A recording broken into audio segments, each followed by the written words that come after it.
like 12:45. I'm like, I got to get in the shower real quick. I hope she ain't on yet. You So good. You good. All you had to do was tell me. I understand. Trust yeah, me, I understand. So, I didn't know you was an army vet. yeah. All right. Where were you stationed at? My last duty station was Fort Meade, Maryland. I Oh, went to Afghanistan twice. Iraq twice. Yeah, Okay, thank you yeah. for your service. Thank you too. I appreciate it. I was in the Marines and the Army, so yeah, Okay. yeah. So I was like, oh, I was looking up your stuff. I'm like, oh, Yeah, I appreciate it. What was your MOS in the army? what wasn't my MOS in the Army?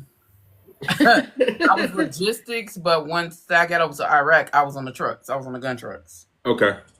So Oh, I I was got you. up and down Suicide Alley and Baghdad and all that shit. Oh yeah. So I was all up in Fallujah and Baghdad and all that. I never stayed on the base. I lived in the Humvee.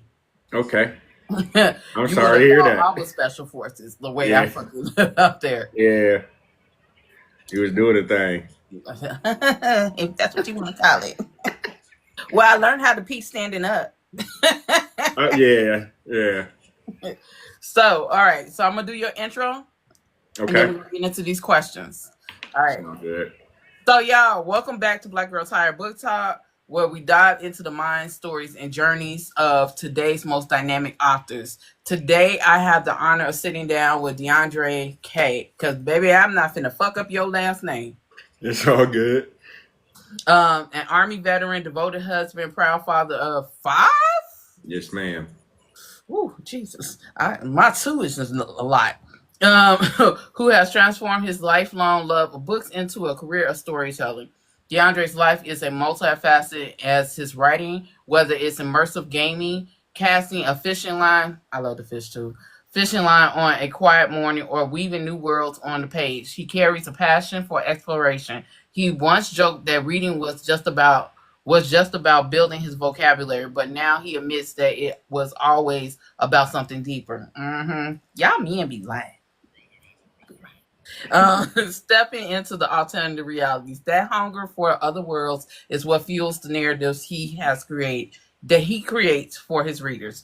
His debut, Warzone, the first mission in 2021, introduced us to his storytelling style in just 107 pages of tight, epic storytelling. Since then, DeAndre has stretched his craft into thrillers, psychological suspense, and even short words that pack a punch like Miss Mary Mack. His versatility shows us that he's not only a writer who defies genre boxes, but also a storyteller determined to meet readers where they are.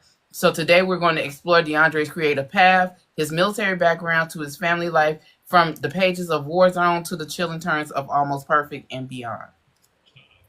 Man, that was legit. I appreciate that. I try to do my best for y'all. I really do. I be trying. You know Yeah, that what I'm was. saying? I felt like I was like famous or something. If you look, I'm gonna say this: if you are a writer, you are famous. You are because you took a step and let everybody into your craft, so you're famous. I At appreciate least, that. at least that's how I see Somebody made me feel famous when I went back home, and it was like, "Oh, you're that guy that wrote Almost Perfect. Can I get a picture?" And I'm like, "This is weird." it. I haven't been home in a long time, so when I went home, it was weird, but I was smiling, so I don't smile that much. So when I do smile, I'm like, yeah, It must be a military thing. I swear it does. yeah, I got resting asshole face for sure. I know I do. They used to call me Sergeant Bitch. Uh, But let's get started. So let's start from the beginning. Warzone.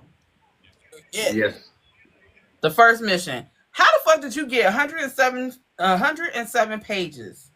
Yet you pull the readers into an epic setup of some book. I mean, it's like a video game. Yeah. So tell us about the making of the story and what sparked it and why was it important for you to release it first? So Warzone was actually written. My friends actually dared me to. So during the pandemic, Mm, I got laid off, mm, and I was looking for a way to make some income, but nobody was hiring, obviously. So I started streaming. We were playing my friends. He was infantry too, and then we had two guys that wasn't army, but they played the game like crazy. So we played Call of Duty, and I was the person on the team that always told the stories as we were gaming, making everybody laugh and all that. So they was like, bro, write a book about us playing the game, but make it like real life, but like it's the game atmosphere kind of thing.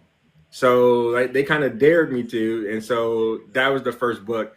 As I read it now, I can tell that I was like a baby author. I can tell that um, there were some plot issues, so I'm rewriting that book because from that book to now, it's a total difference.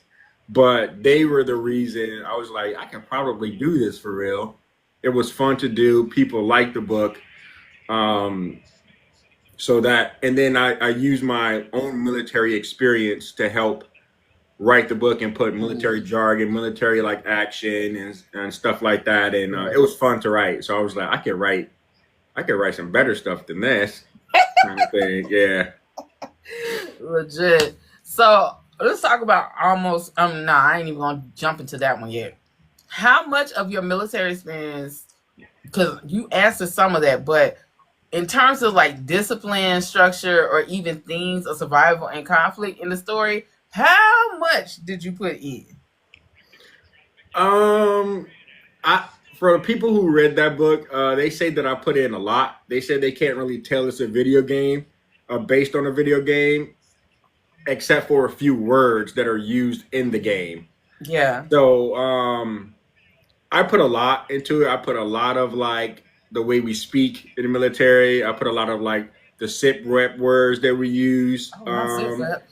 So I did a lot. I did a lot of that. I made that book have a female president. That was, and then we were basically at war with Russia, and it was about a nuclear device. So it was definitely like military action and military. I call it MILFan, which is like military fantasy. So that's what I call it. So it was my first time doing it. But it's based. All my books are based in real places that I've been, and I'm not a fantasy writer yet. I'm writing one now, but so world building was like I didn't want to do all that extra. I'm not a fluff writer. I don't put a lot of like, let me fill this get to the point. pages until I get to where I want to go. I am a to the point writer. So a lot of my books, even Almost Perfect, which is almost 500 pages, is, there's no fluff kind of thing. Yeah. Well, welcome to the world of fantasy. I appreciate it. And welcome to my frustration every day.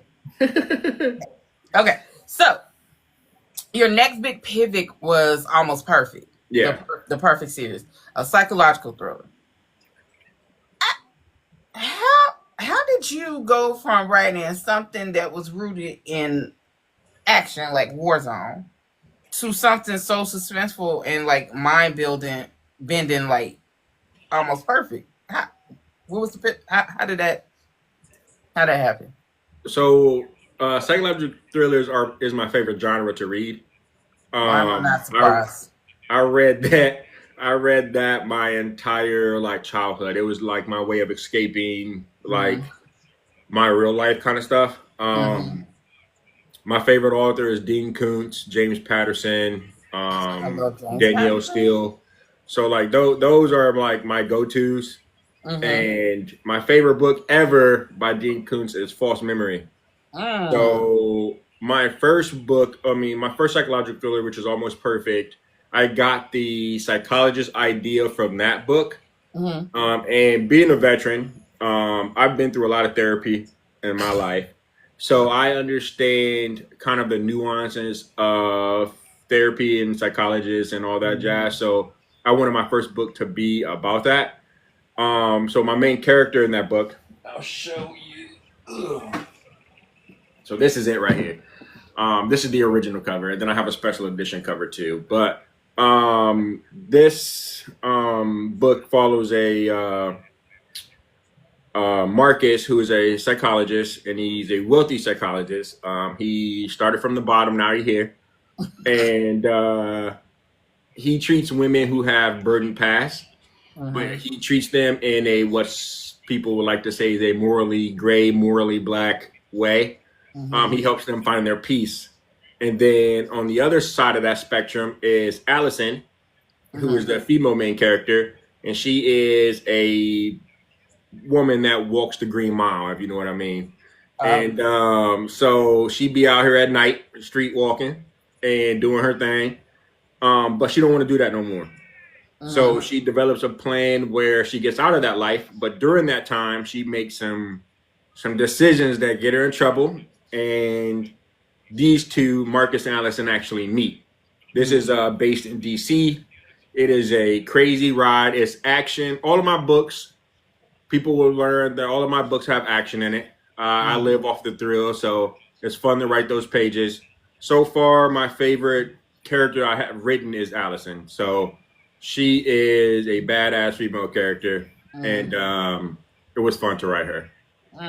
Okay. So Almost Perfect has like gave you a lot of reviews. Yeah. A lot of reviews for that one.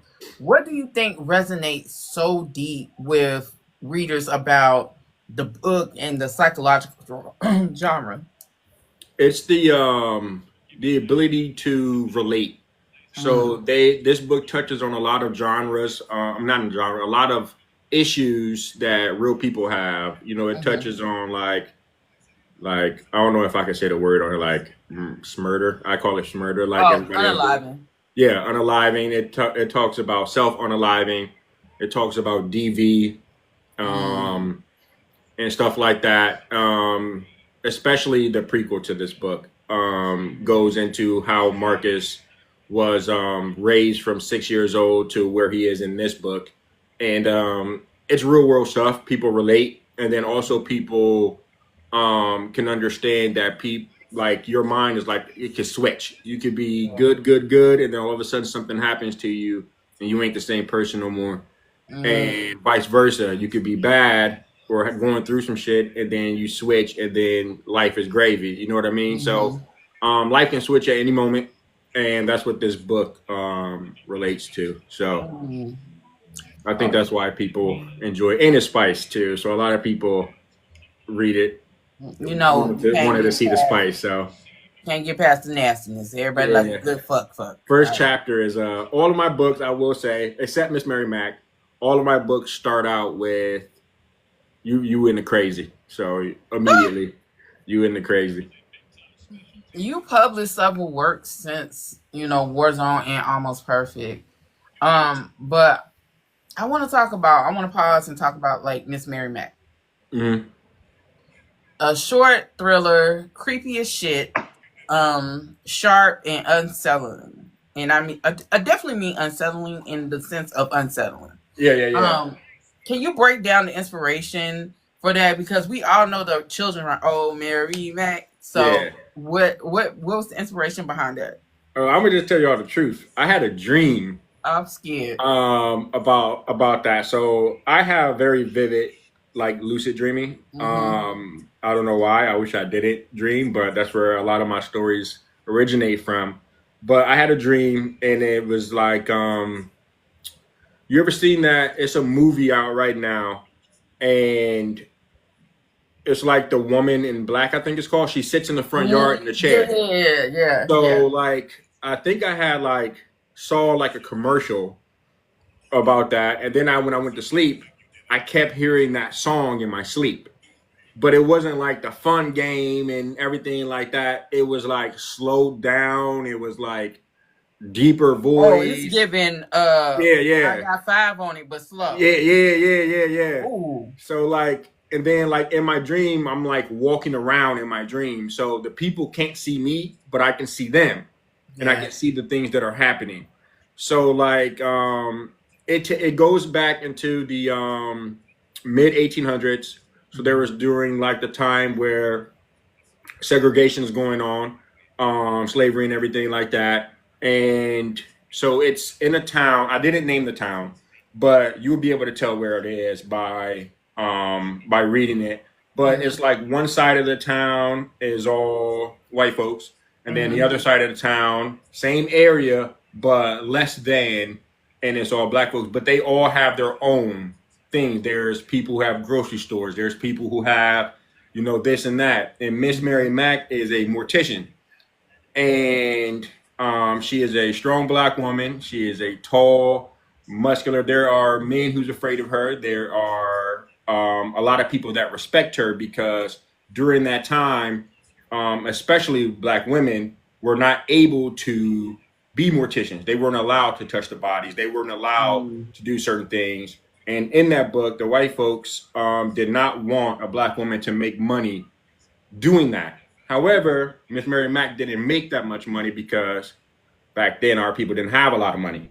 Yeah. So she took whatever they were able to give. And they also didn't like that. Even though they weren't burying the black folks and dressing them up and giving them a service. So she was doing something they weren't, and they were still mad. So things occur. There's a big, situation that happens. I don't want to give away the story because the story is only 127 pages. There's stuff going on, but it is a revenge story. It is a get back story. And it is my retelling of why the song exists. This is giving Tales from the Hood. It's like this is giving the dolls coming out the painting. Yeah. Situation. Okay, your mind is just you everywhere. Yeah. So many of your books are like shorter than full length average. Some of them. What do you learn? Why do you lean into this format? And do you think short fiction forces you to write differently, maybe tighter or more cinematic? Yeah. So I definitely believe, and like I said, no fluff. I believe that when you have shorter, what is it called? Shorter media, right? Short media form like that, it forces you to get to the point and write in a certain way that has readers on the edge of their seat the entire time. There's no downtime. I don't believe in that because I am a action movie watcher and TV show watcher. I want to see stuff blowing up. I want to see bullets flying. I want to see people unalive and getting back up, and things like that. I want to see. I want to be happy at the end.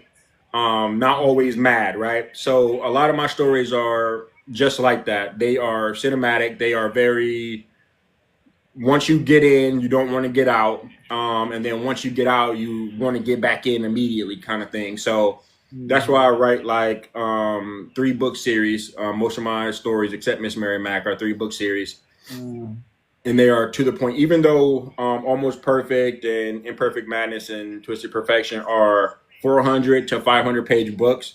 The way I format them, they're really like 350 page books, but the way I format my books, it makes it a little longer because I like to read at night, and when my eyes are tired, words start blending. And the way I format mine, that won't happen. So, but the reason I do that is because I like to put readers in the stuff, keep them in the stuff until they think they know where they're going and they don't go there. And it keeps them interested the entire book. There's no lull kind of situation. So you just said that you like epicness, like your movies and stuff like this. Yeah. I'm finna throw some shit at you. Long Kiss Goodnight, John Wick, The Equalizer. Which one? So I say 2 are very close to me, but I'm gonna say Equalizer is my number 1 in that situation. I do love John Wick. I will watch that 24/7 except number 4. Number 4 was just too much. I don't think there was a plot. It was just him walking around just he was just surviving. It was like a video game. Like the waves just kept coming. But I will say Equalizer because I enjoy the plot. Denzel Washington is my favorite male actor. And that movie, there was a method to his madness kind of a situation with the timing himself and all of the heightened senses kind of situation. I'm shocked you did not say Long Kiss Goodnight. I mean, I know James Patterson. I've never actually seen that. So that's why. Never seen Long Kiss Goodnight? Nope. So I couldn't even judge that because I've never seen it. You know about Charlie Ball. Oh my god. I'm gonna write it down though. So That is my besides King of New York. That is my all-time favorite James Patterson fucking that's the one. Long okay, Kiss Goodnight with Samuel L. Jackson and I can't remember her name, but was oh my god. Epic. it's based Epic. off of James Patterson. It's part of that series with what's that fuck. What's his name? Not Alex Cross, right? Yeah, it's part of that series. Oh, really? Yeah. All right. It's part of the Alex Cross and everything. Yeah. Okay, Come yeah, on. I'll look that up for sure. All right. Okay. Now, do you think? Now I'm finna get on to you because your marketing suck ass. Yeah, it does. It does. I agree. So I told you I'm harder on the men to come on here because there's only a few of y'all that listen and get it right. Yeah. So I'm harder on y'all because I want the potential for the male authors to be as great as the female authors. But y'all some hard-headed Negroes. Okay? So I'm going to hold your hand when no, I'm not. Look, y'all marketing suck. And you have too many good books to not market it. Like your books are so universal. They just don't even fit in the Black reading niche. They literally are universal. Yeah. And I just feel like you have something big on your hands and you are not tapping into people who can help you with that. You know what I'm saying? Yeah. And there are so many readers across the board that will like go to bat for you authors and y'all don't even tap into it. I know life be lifing. I ain't even about to hold you because life do be lifing. But that's why you find a reader who can help you out and or an author friend that can help you out and get you into those spaces. So then you don't have to do as much work except write. Yeah.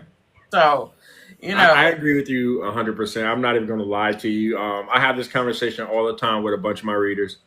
There are some people who actually have my phone number and they're like, dude, post today, go live, do something. I'm just like, I don't want to. And I'm an introvert, right? So I don't come off as an introvert.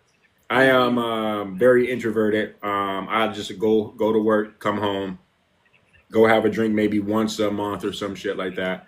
But I am people drain me. All right. So who you telling? Having to get on here, make videos all the time. I hate talking about myself. So like it's very hard. So right now I just use the readers who do read my stuff, who enjoy my stuff. They do a lot of posting for me. Thank God, because I wouldn't reach as many people without the readers who do read my book. But I suck at it. I am not camera. What is it called? I take terrible pictures. I'm not good in front of the camera. My wife tells me all the time I can sell ice to an ice to an Eskimo. But I'm just like, yeah, not on the camera. It's different. I'm more of an in-person type of person. So I'm going to two events in 2026. My first ever being invited to any of these things. Chicago, I'll be the only male at that one, which is pretty cool. So I'm hoping to have a long line. But Chicago event. It's called Romance in Chicago. Okay, I know what that is. I'm in Chicago, so. Oh, I'm from Milwaukee. Oh, you from Milwaukee? Oh, yeah, that's where I'm originally loves from. Milwaukee. Huh? My daughter loves Milwaukee. She wanted to move there. I have a lot of cousins in Chicago. Yeah, I'm born and raised in this motherfucker. Okay, that's where my mom was from. So I just lost my mom 3 days ago. So I'm so sorry. It's been tough. She was only 49, man. Wow. It's been tough. I went back to work for the first time today in 12 days. And it was not the easiest day at work either. it was a tough day. But we didn't even have to do this interview, yo. No, I'm trying to get back into the groove because I fall into the depression really easy. So totally I'm trying to stay active, keep my mind moving. And I did a lot of grieving when I was there with her before she passed. She was in the hospital for almost a month and a half. So I was there with her for 10 days, and it's been rough, more rough with my siblings. I live far. I'm the only one that moved. So they saw my mom like basically deteriorate. It was not good for them. So I'm here to help my siblings through it. I'm also the pocketbook. So luckily God has blessed me enough to be able to assist with that. And but I miss my mom. So we used to have long FaceTime conversations and stuff like that. But I'm gonna change the subject before I start crying on here. But I Ain't definitely nothing miss my wrong mom. with crying and release. Sometimes you got to. But I'm gonna say this, and then we're gonna change the subject. If you ever need someone to talk to, I am, like I said, I am a military vet. I've been through all that loss because I had to, Yeah. because my son was murdered and I had to leave Iraq and come Sorry to home. hear that.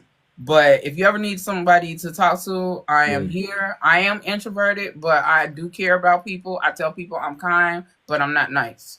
But That's how I am too. Yeah. so if you ever need, just to talk or just get some shit off your chest, just hit me up. You know what I'm saying? If you really want to talk, I will give you my number and you can just call me at any time, text me at any time. I Everybody appreciate know that. how I am. So if you need it, I'm here. I don't offer this to nobody else because I don't like people like that. I'm the same way. I'm the same way. So, but to change the subject, let's get back onto your marketing and lack thereof. This is Yeah. what I want to say to you. You can do batch filming. And when I say batch filming is you make a whole bunch of videos of what you want to talk about and you just post them whenever the fuck you want to post them. Yeah. That way you don't have to worry about, having to constantly make videos. Make about 10 videos for the whole month. Post them whenever you want to post them. Do them however you want to do them. Just as Yeah. long as you're marketing you, because you have good books, then I think it should be getting out there. You know what I'm saying? I appreciate that. So, it's already hard for men in general. It is really hard for men of color. Yeah. To break into certain genres if they're not white. Yeah. So you need to, unfortunately, market. Yeah. And like Nicole said, you have to be consistent with it. So Yeah. do batch filming.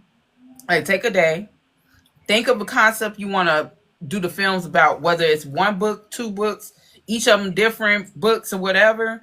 Do the concept, say a couple of words, attach the book to the video. Yeah. Boom, Yeah. you have or you can go into Canva, not Canva, but CapCut. no, hell no, I fucking hate CapCut. I don't know how people use that shit, man. I really don't. fucking hate CapCut. I had it for like a day and deleted that app. I'm like, this shit is too I tried complicated. it. I fucking hate that shit. I don't know how people use that shit. No, I use because I do a lot of AI generated trailers. So I use Flow off of Google. That's a Google Lab thing. It's Flow and Midjourney. Okay. I type in my prompts until I get it close to where I want it, and then I attach. And they have a part of it where you can attach whatever video you made to the next video, so you can make a whole trailer. Okay. And then you can download it, and you can use that for your book trailer. Okay. Or you could just put your picture of your book in Flow or Midjourney. Just put that picture, attach that. They'll take the character of your book using your prompt and turn it into whatever video you want it to be turned into. Interesting. Okay. So please, if you don't want to do the face-to-face thing, you can make the trailers. I Okay. love making trailers because that way you motherfuckers can leave me the fuck alone because you ain't got to see my goddamn face. Yeah, yeah. That's how I be feeling too. I go live to pack my orders and stuff that I be getting, but that is the most of my marketing I be doing for real. I just be like, man, I be on here. Come say hi when I'm here because it'd be a lot. I've been off the internet for a minute. Like, I come and say hi to everybody, but I don't even be on here like that because that shit is draining. Yeah. That lives my social battery, even for being online, be fucking drained. I'd be like, Yeah.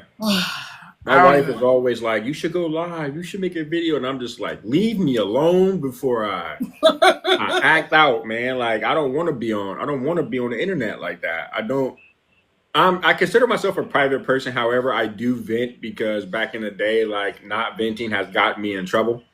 Who you telling? So now I talk too much when I'm going through shit. And then I look crazy because I say, "Oh, I do this, I do that," and then I'm like, "All right, I'm back." You know what I'm saying? Like I'm good, everything Gucci. But I've learned my lesson. So now when I feel a certain type of way, I've learned how to express my. That's what helped me write books, to be honest.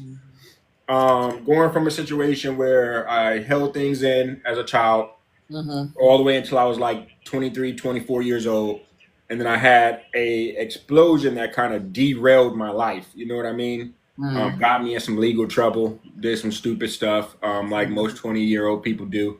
But I really messed up, you know what I'm saying, coming out of the military. So I had some time to reflect, if you know what I mean. Yeah. I had some time to reflect on myself. And I learned from that. So instead of holding things in and bottling those things up and risking a life-altering explosion, now I learned through therapy to talk. And that I feel like that helped me write better. Being a guy who can express using words instead of using violence and things like that, or just going off the Richter. So learning how to use my words and to express what I feel has definitely helped me write, because they say that men can't write spice. There's a lot of people that say that men can't write spice. And when I first wrote Almost Perfect, I'm just like, I'm going to show them that I can write some spice. You know what I'm saying? So look, yo, they're reading the wrong men. And I get it. I truly get it. I have explosive anger disorder. Yeah. And I have a form of sociopath. Shit.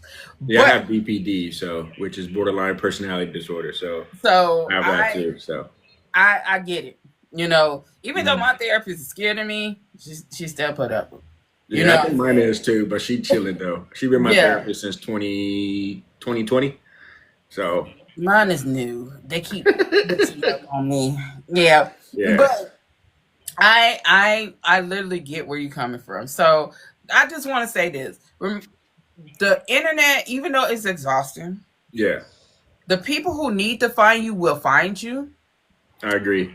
And the people who need to be in your life, to help you, because a lot of these authors that I'm associated with or friends with, I would have never thought would want to fuck with me because, like I said, I'm kind, but I'm not nice. And there's a time where I can explode on somebody and not give a fuck.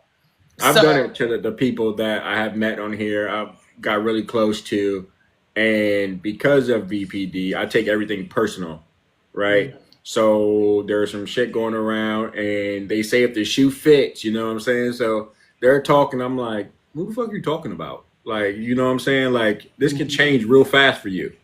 So like, it's those situations, and then I have to be like, pull myself back. I need that kind of like unnecessary reassurance, you know what I'm saying? And self-sabotaging is a real thing. It is. And so like, I'm already exhausted from managing myself and my own emotions and shit. So every day being on this screen is definitely exhausting, because I tell my wife the internet is a fictitious place. It's not a real place, right? So you're not going to be on here just living your best life on the internet. The people you see doing super well on the internet ain't giving you everything. They're giving you what you want to see. So, like, it's one of those situations like, how, if you're not happy, can you portray happiness, right? So it's one of those things where, like, I'm just cognizant of what I'm trying to be, my persona I'm trying to be on the internet. And if it ain't working that day or that week or that month, you won't see me on the internet. It's one of those situations.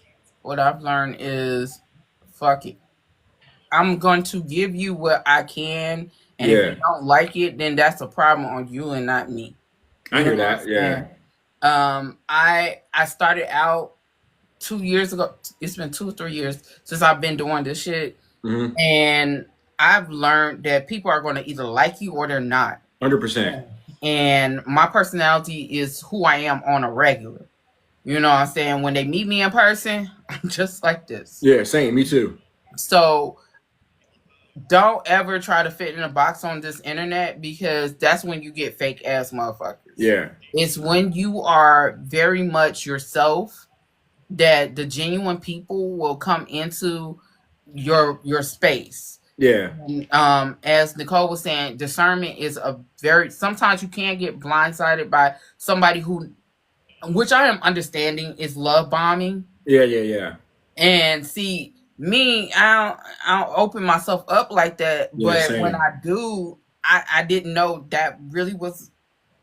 Yeah. Thing. It's hard for me to let people in, man, because you let people in, then people change their mind, and for some reason that affects me. You know what I'm saying? So like, it's hard for me to let people in, and then they're like, you're this type of way in real life, blah blah blah. I'm the same way. You're gonna meet me right here, and you're gonna meet me outside. I'm the same way. I don't like being fake.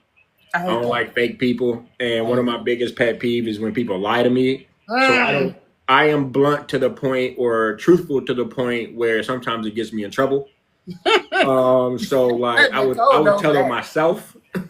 But if you can't take it like I give it to you, then we ain't meant to be friends. You know what I mean? So that's just how I like it, and that's how I portray myself on the internet. And some days when I ain't feeling like being here, just the same way you be like, oh, you want to come outside and go to the, nah, man, I want to be at home. I don't want to go outside. It's the same thing about the internet too. So if I don't feel like coming outside to y'all on the internet, I ain't coming outside. You know what? The people in my life have learned, just text me, and if I answer, or call me like, you okay? I'm good. I just don't feel like being on the internet today. Yeah. And that be the end of it. You know what I'm saying? That's why I said, when you find your tribe and your circle, it'd be cool. You know what I'm saying? And my tribe and circle is small. You know, because once again, not everybody can handle being around me, because I can be blunt. I can say, if I say it online, I'm gonna say it in your face type deal. And because I know I can click out. You know, I try not to be around people that in person will make me click out. Yeah, because I will click out and not give a fuck. I'm the same way. So like I said, you met somebody who understands. Yeah, I appreciate you. So how do you see yourself? How do you see your work contributing to the visibility of men of color as complex storytellers across genres that aren't always marketed towards men of color? Mm-hmm. Oh, that's the hard one. I knew you was going to ask me a hard one. I don't know. So I'm gonna be myself, and I'm gonna give you the answer that I will always give. I, unfortunately and selfishly, do not think of other people in my situation. I am a person that I got here in life in general, got here by myself. You know, obviously loosely, right? There's obviously, you don't ever get anywhere by yourself. But as far as the people who came with me, I kind of got here by myself. So in my situation, I'm just looking out for, how can I leave a legacy for my children, my family, people that affect me personally, right? Because just because Joe Schmo over there is doing what he's doing doesn't mean that is going to touch me. You know what I mean? Like, a lot of those questions are, I get those a lot. How are you paving the way for such and such or whatever? I'm like, I see everybody's path as separate, right? Everybody's walking their own path, and I'm walking mine. And if some of us happen to cross paths, I hope that what I do makes it easier for you. The lessons that I've learned on the way makes it easier for that person that's following my path or happens to cross my path, makes it easier, and they learn from what I had to go through in order to circumvent and make it easier for them. But at the same time, I'm not looking to do that. It's one of those situations where I'm digging my own tunnel. And if you happen to get into my tunnel, I'm hoping it's easier for you. but I'm not trying to do that for you. I'm trying to make my path for my family and trying to make my path for my children so that their path is easy. Because if I'm being real, like with all the shit that's going on, my family is first. My family, my kids especially, their legacy, what I leave for them is what's important. So if you happen to get into the tunnel that I'm digging, I'm hoping that it makes your trek easier, but I'm just trying to make my kids' life easier. I'm just trying to make my family's life easier. And if that breaks barriers, if that trailblazes for more people that look like me, perfect.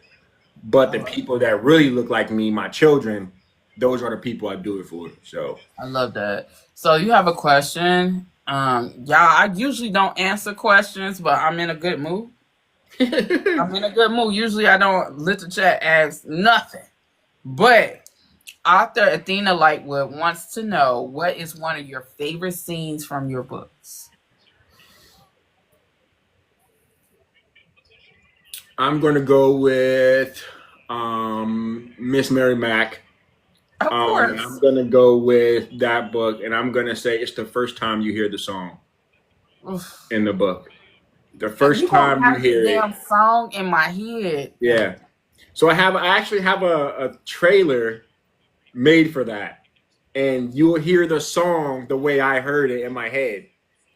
And so when if you listen to that trailer, watch that trailer, and then you read the book and you read those words when the song starts, like, because they're listening to a song. I'm gonna just give you the scene real quick.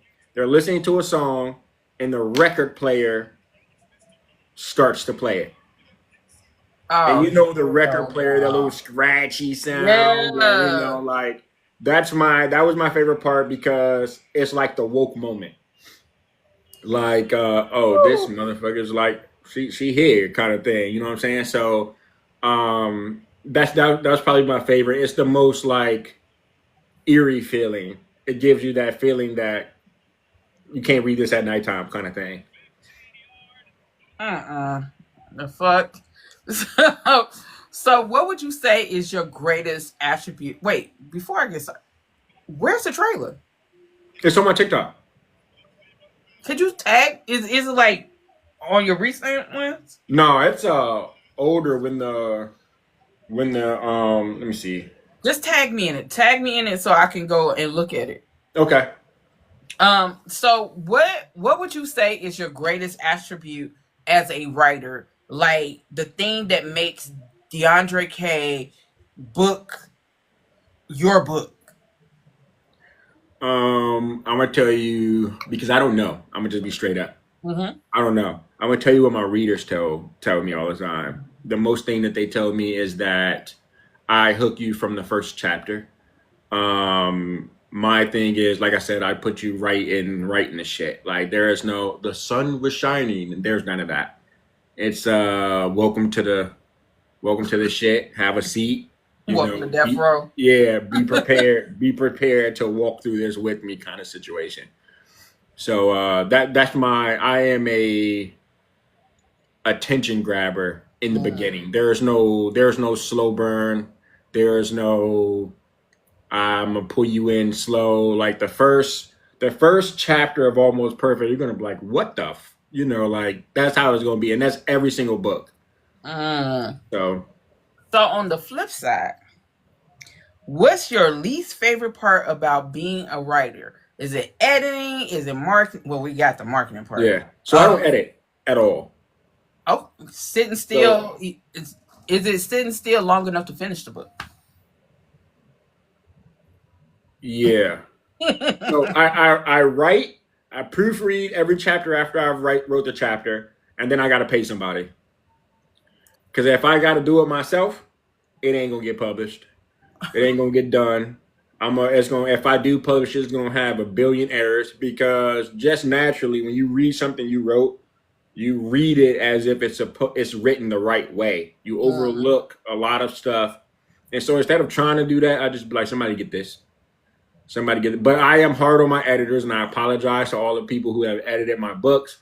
I am very hard on my editors. I am very I'm on your ass. because I have my deadlines. I understand. I've learned over the few years that they have their deadlines too, and they're not only working on my stuff, but I'm just like, we had an agreement. We had a time stamped out for when we done. I expect it to be done on that day. Um, if not, I'm gonna be bitching. That's just how it is. I don't mean no harm. I'm just, I just want to. I can't write multiple things at the same time. I can Yeah. only focus on one thing. So even while that book, that manuscript is in the editing form, is being edited, I can't write nothing else because all I'm worried about is that. So like it comes off as impatient. It comes off as this dude's being an asshole. I ain't trying to be that. I'm just, I love what I write. I just want people to see it. And sometimes that comes off wrong. I ain't trying to be that way. I just want my stuff. I paid for a service. We agreed on a date. I want it done on that. That's it. I feel that. I feel that. I mean, I'm a first time. Well, not really a first time author because my other book was just a rage bait because I was hating my ex husband. But this book is really, I really took my time with it. So I get it. I get it. I ain't gonna be yelling at Tylee because I love Tylee. You know. Yeah. But then again, but then again, I ain't never worked with Tylee as an editor, so you know she might be yelling at me. So yeah. Oh, I get that. Editors be coming at me too, like, why you don't do this? Why you don't do that? And I'm just like, all right. So I don't take all the suggestions from the editors. I take what I want, and I feel like I have that right because it's my book. But I do listen to my editors to a certain point, and they are very knowledgeable. Obviously, they've helped me get to what little notoriety I have now. So I respect their work. I know that it's hard because I can't do it. And so I appreciate them. If they ain't here, I want y'all to know I appreciate y'all. I just love my stuff. So that's all. So with such a wide range of work already, what can readers expect next? Are you sticking with thrillers, revisiting Warzone, which you said? Yeah. It's crazy. The way I wrote these questions, you answered the questions before I even got to them. So my job in the military was to do that, right? Oh, God, so, you was one of them. I was an intel, yeah. So I was an analyst. I was a people reader. Signals. I was a nerd. I am a nerd. I just don't look like one. The stereotypical one, right? I'm outside the box with mine, but I kind of like assumed or guessed some of the questions you may ask me, so my answers were tailored and ready for those. So I wasn't caught off guard by anything so far. So far, yeah. You know, but I am writing a vampire pirate, black vampire pirate, romantic thriller. All of my books are going to be thrillers, have that thriller aspect. Wait a minute. You want to see the cover? Yes. Wait, a romance. Wait, a vampire pirate? Yep. Is this taking place like Blackbeard type? It's going to be around the 1800s, so it's going to be during the slave trade, but he was a warrior that the king of that time in Africa was jealous or thinking that he was going to usurp him because the people loved him more. So he sold him into slavery. And during that time, he became a vampire. And now there's I can't give it all away because I'm still doing it, still writing it, but it is going to be kind of like and it's going to be a love story. So if you write a vampire story, it got to be a love story. Right. So really, in my opinion, like Dracula is all like, stuff like, except Blade. Blade was no love story. Blade. Right, I was saying. So, but this is the cover, one of the covers. God damn. So that's him. His name is Malik. Yep. It takes place in the Western Africa. And then this is the discreet cover. You can go back to the other cover because fuck that discreet cover. What? My favorite is the discreet cover because you know what I'm saying? I'm a dude. I ain't trying to look at this sweaty ass guy on the front cover. Oh, But yeah, so those are the two covers. I can read the blurb if y'all want me to. yes. All right, so it says, they say the sea has a soul, his is black. For 3 centuries, Malik has been bound to it, cursed by a witch whose village he devoured, forbidden to set foot on land, doomed to roam aboard the blood tide. He haunts the oceans for blood and vengeance, slaughtering slavers and plundering ships to feed his immortal hunger. The waves are his prison and the storms his only companions, until the pool begins. It drags him across waters he swore never to sail again, back toward the coast where his curse was born, and waiting there is Amara Dumbia. Chocolate skinned and unafraid, her blood carries the one magic he cannot master. She meets his gaze without fear, her very presence striking him like sunlight from centuries of night. But the closer he draws to her, the louder the curse whispers, of ruin, of blood, of a relic that could free him or end them both. On the sea, love is a game played with fangs, and surrender may be the deepest bite of all. Yeah, you need to start an art team.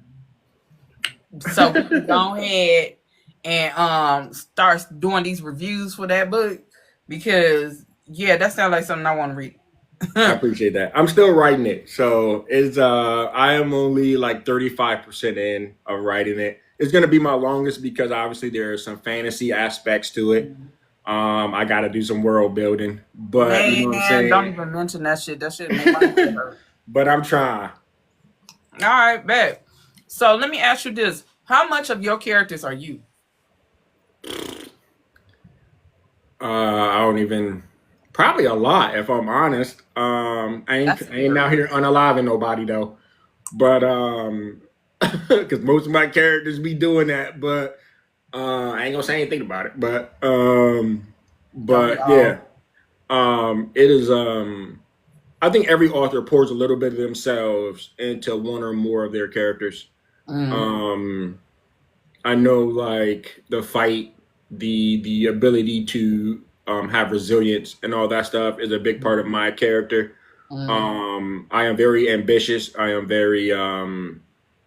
a go-getter. I do not sit down and wait for something to be given to me. I am a person that goes and takes what I think I deserve or what I think I can handle. And I'm never satisfied, right? Some people say that's a bad thing, but like I said, I'm living for my kids, so I'm never satisfied. I want the best for me because the best for me would give them the best. So a lot of my characters are personified in that way. You can tell that, especially Marcus. I'm gonna just straight up and tell you, Marcus from Almost Perfect. He's close to me. He is very. I can't really say that because if y'all read that book, y'all gonna be like, "Hold on, this man crazy." But he has a lot of my traits. I just ain't crazy like him. But I pour a lot of myself, a lot of my characteristics, a lot of my personable attributes into my character. So okay. I just want to say before I even get to the next question, this is very refreshing. Especially, I know people are like, oh, you done met your match when it comes to questions, but I kind of like this because I'm tired of y'all talking about my SAT questions, motherfuckers. I appreciate you. So I appreciate that. So with all that being said, are you going to not keep marketing the way that you are marketing, or are you going to make more of an effort, or are you going to reach out to readers? So I've been definitely reaching out to readers more, asking them to help a brother out. I have been struggling with if I wanted to keep writing or not. I enjoy it a lot. I don't know. I don't know. I've been just contemplating if this book that I'm writing is going to be my last one. I'm not. I have those moments all the time, so I'm not sure if it's going to be my last one or not. I guess we'll see. So, I hope it's not, but I understand if it is. It's a hard pill to swallow when you got a lot on your plate, yeah, mentally and emotionally, and even spiritually. You just have a lot on your plate.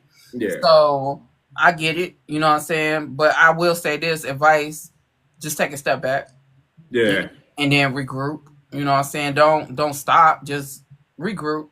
Take a Okay. step back. You know what I'm saying? Because we all need breathers. You know, Yeah, people are exhausting. Life is exhausting, and situations are exhausting, and our past is exhausting. So yeah.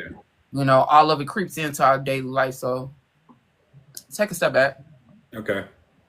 So, what advice do you have for newer writers who might be struggling to find their voice or even want to, publish?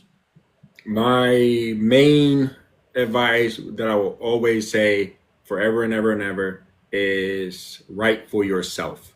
Mm-hmm. Don't write to please other people, because no matter if you do, there's always going to be people who are displeased, who don't like your stuff, who's going to say 1 star or 2 star, or this had me feeling some type of way, not in a good way. Mm-hmm. So if you write for yourself and you are happy with what you produced, it makes you feel good. It makes you feel like you've accomplished something. There's going to be people who like that too. Mm-hmm. So my advice is always write for yourself. And the people that get along with you are gonna get along with that too. So that's just my advice is keep writing. Mm-hmm. Don't let nobody tell you you can't write that, because Mm-hmm. anybody can write anything. So that's just my advice. Do what you want to do. Yeah, exactly. Yeah. All right. So now you got me thinking. Good. For those who are just discovering you, what book should they start out with? Why? And where can they find that book? All right. So I will always tell people this as well. Almost Perfect is my most read book. It is my most reviewed book. Um, I would say start out with Almost Perfect. With that, unless you are an urban romance reader, I have urban romance as well. Book 3 comes out October 25th. That's my birthday. Scorpio gang. But yeah, so Showdown comes out October 25th is the final book in that series. I had a lot of great reviews during that series, but I would say if you want something that's spice, if you want something that's deep, if you want something that has multiple characters that have different personalities, do different things in the book, and all comes together, and you're still wanting more, I would say read the Perfect series. Start with Almost Perfect. Okay. So what can they connect with you on socials? Do you have a Facebook group? And can you tell us all the book signings you're going to be at? So I do not have a Facebook social group. I have a Facebook. You can find me using my real name. I have an Instagram. I'll be on there sometimes. You can message me. It pop up on my phone. But I'll be mostly on TikTok. I'll be on here every day scrolling. I'll be on other people's live all the time when I'm not live. But you can reach me on there. My favorite thing about being an author is when people message me about my book. Mm-hmm. I like answering the questions. I like laughing with y'all. I like giving y'all the lowdown and everything. So yeah, the signings I'll be at this year is Romance Atlanta. I'll be there June 27th of next year, and then Romance in Chicago. I'll be there in October, my birthday weekend next year. I'll be 34. Oh no, I'm you just 35. a I'll be baby. 35 next year. Yeah. Just a baby. Why I think he was older? I don't feel like it because I got an old soul. That's why. Damn. I ain't doing all that extra stuff. Oh yeah, DM me if y'all want to buy a book, because I don't got no links. I ain't got none of that. Just DM me. I got Cash App, Venmo, all that stuff. I've sold 650 books out of my DMs. Ain't tripping. It's like selling bootlegs out my trunk of my car back in the day. I am dead. Why you don't have a link tree So I don't. or a beacon? So I have a website. I just don't use it. And it's a very good website. I paid money to have that done. And I'm just like, you can go look at it. It's pretty. It look nice. You can see what I got. But come in my DMs though. Lord Jesus. It be like that sometimes, I'm telling you. It's hard out here for a pimp. I'm dead. And I wanna say this too. Go in his DMs for the books, nothing else, because he's a married man. Yeah. You should see some of the he is a married man. You know. Because look, I don't know about his wife, but don't be doing that shit. Cause y'all be thinking male authors and narrators, y'all be taking that shit to a whole nother level. I heard some of the stuff. I made a joke. I heard some of the stuff that people was doing to a certain male narrator, and they was doing all the touching and feeling. I'm like, well, I signed up for that act. No, I'm playing. I'm dead. but yeah. So it's I don't know, man. I just be chilling. I just wanted to put that out there. All right, so I'm finna do your outro. I'm gonna do a little housekeeping. I'm gonna let you go so you can get some rest. I appreciate you. So, DeAndre K reminds us that storytelling does not have to fit into one box. From military missions to psychological suspense, from short chills to expansive worlds, he's proving that Black male authors can and will define multiple genres on their own terms. If you haven't yet grabbed a copy of Warzone, Almost Perfect, or lose yourself in the eerie pages of Miss Mary Mack, all of DeAndre's works are available online, and you can DM. Now we know you go in the DMs and get your signed copies. What the damn Lord Jesus? Follow him on all his socials. Join anything that he is doing when it comes to book events, and keep up with what's next from his growing body of work. DeAndre, thank you for joining me on Black Girl Tired Book Talk. I appreciate you. And to everybody that's listening, keep reading, keep questioning, and always stay loud, stay loved, and stay Black on motherfucking purpose. Okay, that's all I got. All right. I appreciate you. Thank you for having me. No problem. And y'all, next I have Alexandria Shaw.